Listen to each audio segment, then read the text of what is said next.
क्या ये सही है कि उत्तराखंड को भारतीय जनता पार्टी एक प्रयोगशाला के तौर पर इस्तेमाल कर रहे हैं, हिंदुत्व की प्रयोगशाला जिसे कहा जाता है? प्रयोगशाला जैसी कोई बात नहीं है। और हिंदुत्व अगर उत्तराखंड देवभूमि में नहीं होगा तो फिर कहाँ होगा?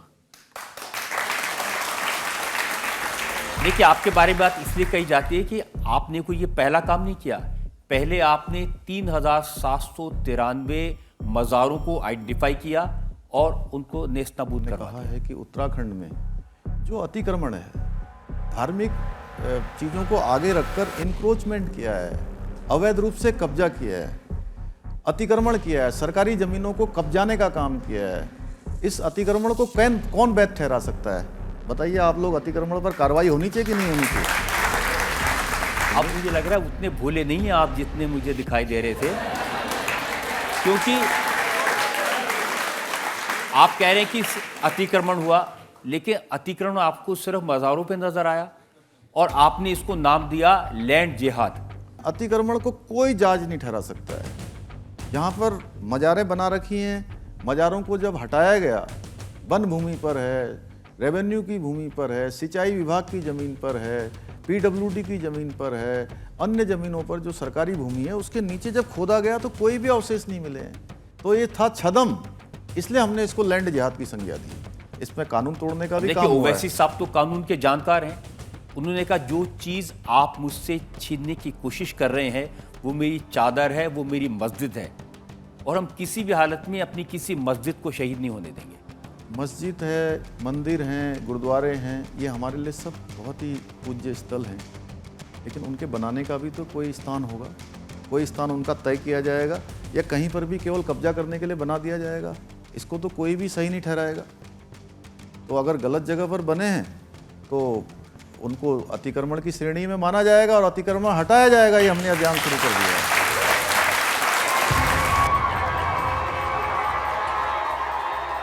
आपकी एक तकरीर मेरे पास है हाल ही में। आपने कहा नौजवानों से, नौजवानों मस्जिदों को आबाद रखो, कहीं ऐसा ना हो कि मस्जिदें हमसे छीन ली जाएं। बिल्कुल सही है। कौन छीन रहा है मस्जिदें? बीजेपी आरएसएस छीनना चाह रही है, और ऐसा कोई दिन नहीं जाता जहां पर बीजेपी आरएसएस की तरफ से बोला नहीं जाता कि हम भारत में ऐसे इतने हजारों मसाजिद हैं, उसको हम लेकर रहेंगे। खुला कहते हैं वो लोग। तो आप भी तो खुला कहते हैं, पार्लियामेंट में बाबरी मस्जिद जिंदाबाद। हाँ बिल्कुल, मैं अभी कह दूंगा जिंदाबाद बाबरी मस्जिद। गुनाह क्या है सर? फ्रीडम ऑफ एक्सप्रेशन है मेरा ये। मैं कह रहा हूं कि इस्लामिक धर्म के लिहाज से जिस जगह मस्जिद बन जाती है, वो जब तक दुनिया अल्लाह कायम रहेगा मस्जिद ही रहेगी। आप उसको तोड़ दें या कुछ करें। देखिए, सुप्रीम कोर्ट का फैसला है और आप कहते हैं कि मक्कारी से बाबरी मस्जिद ले ली। सुप्रीम कोर्ट ने जो फैसला दिया हम उसको जो गलत मानते हैं, इसलिए कि सुप्रीम कोर्ट ने फेथ की बुनियाद पर दे दिया, फेथ की बुनियाद पर दिया। अब अगर फेथ की बुनियाद पर आप दे देंगे तो फिर उसका कोई रोक टोक ही नहीं है। अब वैसे साहब हो गया ना, अरे फैसला हो गया, वहां पर इतना भव्य राम मंदिर बन गया, लाखों लोग वहां जा रहे हैं, अब छोड़िए उसको, कहां उसमें। यही बात आप उन यहूदियों से कहिए जिसको हिटलर ने 60 लाख यहूदियों को गैस के चेंबर में डालकर मार दिया था। वो 1930s की दास्तान को 2024 तक बोलेंगे। मैं भी बाबरी मस्जिद की दास्तान को मेरे मरने से पहले मेरे औलाद को बोलूंगा कि तुम भी बोलते रहना। भाई दूध के जले छाछ को भी फूक फूक कर पियेंगे हम लोग। तो भड़काएंगे आप नौजवान? भड़काएंगे नहीं, सच्चाई को बयान करेंगे। ये जो मैं जो कुछ कह रहा हूं ये फैक्ट है। दादी जी, बहुत सारे लोग कहते हैं कि इसीलिए आपको ओवैसी साहब के खिलाफ मैदान में उतारा गया क्योंकि आप एक कट्टर हिंदूवादी हैं। हम इसीलिए कट्टर हिंदूवादी है क्योंकि हम ये मानते हैं मानव सेवा ही माधव सेवा है। हम कट्टर हिंदूवादी।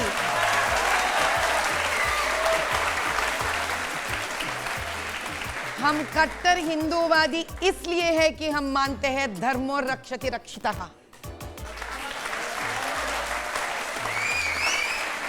ये कहते हैं बार बार, अयोध्या के बाबरी मस्जिद को आपने तोड़ा। आप सब लोग सुनिए, ये मस्जिद बनाने वाले मुगल हैं जो कभी भारतीय थे ही नहीं। अगर कोई भारतीय यहाँ के लोग मस्जिद बनाते हैं, अगर उसी मस्जिद को एक मुसलमान ही तोड़कर वक्फ बोर्ड के लैंड को हड़प कर पैसे बनाते हैं, उस मुसलमान को क्या कहना चाहिए? Mosque sacrificed for money, nefarious deals between corrupt politicians, officials and accused, so-called gentlemen too enter into secret deals at the cost of Qutub Shahi Mosque. जो खुद के कॉन्स्टिट्यूएंसी में मस्जिदें तोड़कर पैसे बनाकर पूरे देश के बेचारे मुसलमान को वो लोग गुमराह कर रहे हैं, ये कौन सी बड़ी बात है साहब? 40 साल के स्कूल में वो लोग पीएचडी कर चुके हैं साहब इसमें। इसीलिए मैं कहती हूँ साहब, रजाकार चले गए, कासिम रजवी के वफादार रह गए।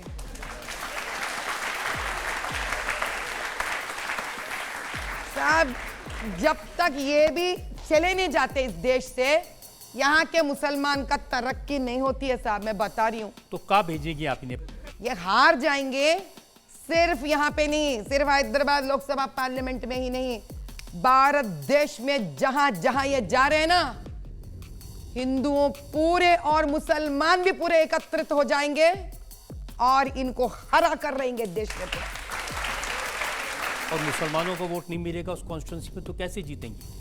साहब अभी बीफ का नाम लेकर आप वोट मांगेंगे, अयोध्या का राम मंदिर लेके आप वोट मांगेंगे, बाबरी मस्जिद के ऊपर भड़काऊ बात लेकर आप वोट मांगेंगे, ये कौन सी बात है साहब? क्या आप उस्मानिस्तान बनाने के जा रहे हैं वहां पर? आप जिन्ना नहीं, जिन्ना के बाप निकल रहे हैं आप इधर। अरे आप मुझे ये बताइए कि मुसलमान आपको वोट देंगे कि नहीं देंगे? साहब मुसलमान हमको बराबर वोट देंगे,